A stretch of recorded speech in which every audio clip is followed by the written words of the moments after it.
So the purpose really today, and that's why my two colleagues are here, and they will take the lead most of the day, is to just talk about the philosophy and approach to how we tackle design, and more so about our approach to teaching, how we were unpacking that, not the content specifically. The content we will do the briefing afterwards. So in essence, it's a good platform to work from, specifically with our approach to blended learning and going to a more online teaching environment, is understand that we are on the same page and share the same sentiments when we try and move ourselves forward in the development phase.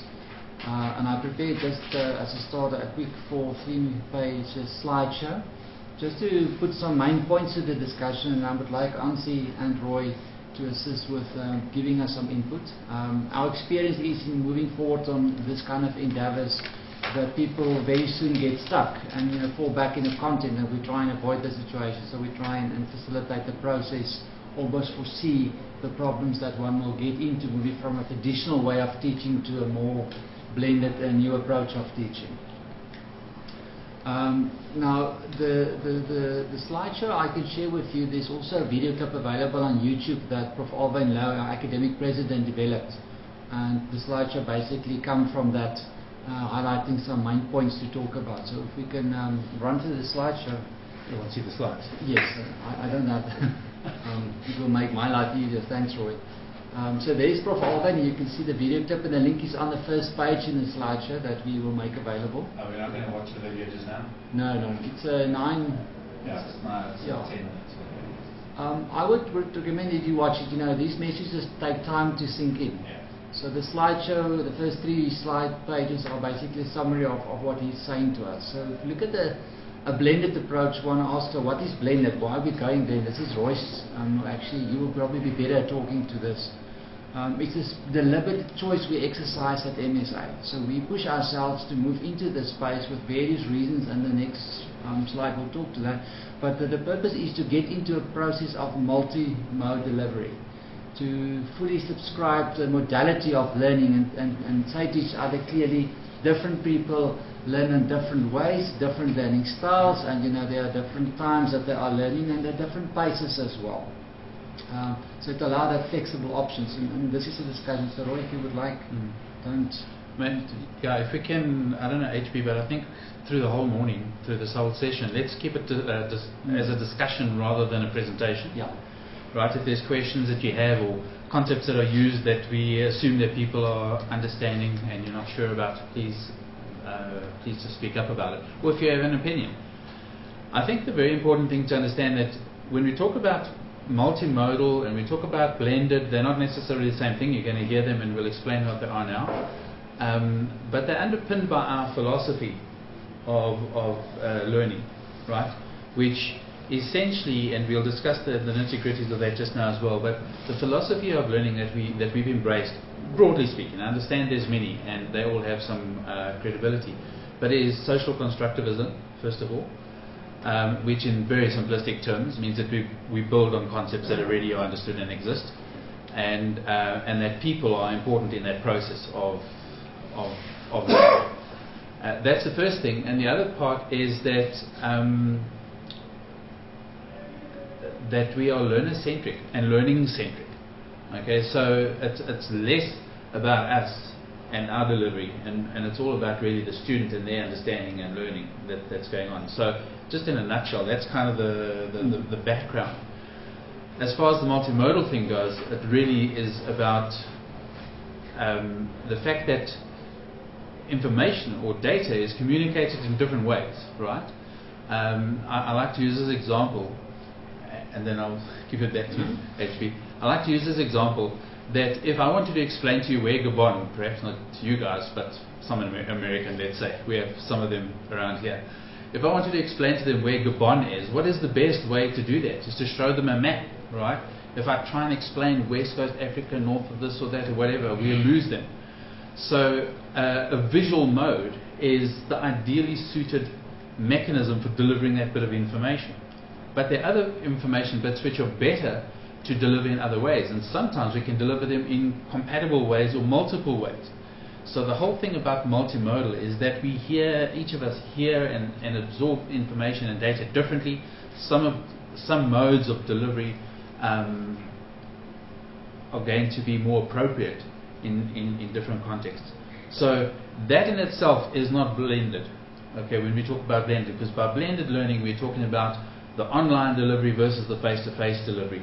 Okay, the multi-mode is talking about taking cognizance of the fact that our whole lecture, if we start at the beginning of a lecture and go to the end of the lecture and all we do is just talk, some people can pull it off, but not everybody receives it, right? Some people are good on stage, but not everybody is good at listening. Some people are not so good on stage, and then it becomes tedious and boring, you know. So we've got to see, how do we tell our story through different ways of information sharing and engagement. Okay, and that's what the multimodal is. It might not include technology at all. In a sense, paper is technology, obviously, so it includes technology probably, but we're not talking about online, and we're not talking about digital technology necessarily. Although obviously we're in the 21st century, we're trying to develop students who have got skills that can help them cope in the 21st century, so we are definitely using those technologies. And I must just say as a final point on this, when we discuss get down to the whole thing about how we design and how do we develop, how do we design and then deliver, some people mistakenly make the assumption or come to the conclusion that it is about adding technology. And that is the back to front way to think about it, because then what you have is you got the to use a cliche, you have the technological tail wagging the pedagogical dog, so to speak. Okay, it's got to be about what will affect better learning, and then how do we use technology to enable it and to enhance it, etc., etc. Okay, otherwise we end up throwing bells and whistles and toys into the system, trying to be clever and fancy with technology, and we lose the potential learning. Okay. That being said, technology is very core to what we're trying to accomplish. Okay. So, please, Bram. Yeah, I've attended this workshop on writing discussion cases the last 3 days, and conducted by our ex-Harvard and Fulbright scholar.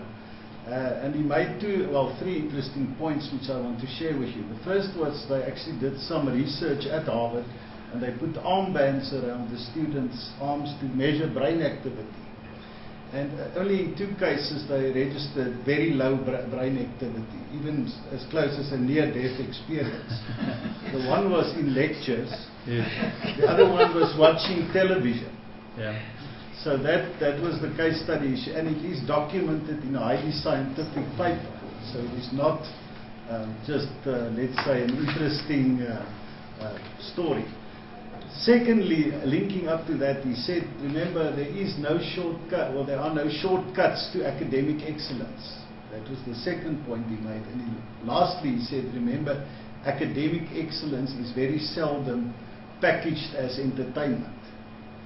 So, this all actually impacts on our whole design thinking process, I think. But I fully buy what Roy is saying. I think the scientists tell us 12 minutes, if you're lucky, will actually retain the students' attention.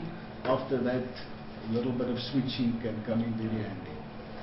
I think what Bram is speaking to, just to go on we're a bit off track, perhaps, but just to go with that, why it's important for us to storyline, if you like, our learning experience for our students.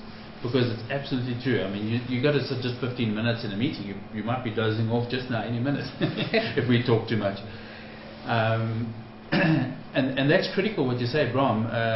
Video is not not a solution that's globally going to answer things. What it does do, it gives you some flexibility, because you don't have to be present to deliver that content. But it can be equally boring and equally non-engaging.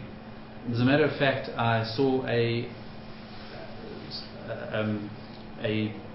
author, I forget now what his name was, this is a while ago, an author talking to an audience at a book release, also at Harvard, by the way, and he was just saying that how his intellectual capacity for deep thinking has been damaged by the internet, so to speak, and digital distraction. Because what we have is we've got your brain constantly wanting new information. That's why after 12 minutes we are losing focus. And, there's nothing new going on. So it's not about entertainment, but it's about the ability to retain engagement. And the fact of the internet, you've got a new link, and you go off on these rabbit trails. So the points that you make are very important points, very valid points. Yeah.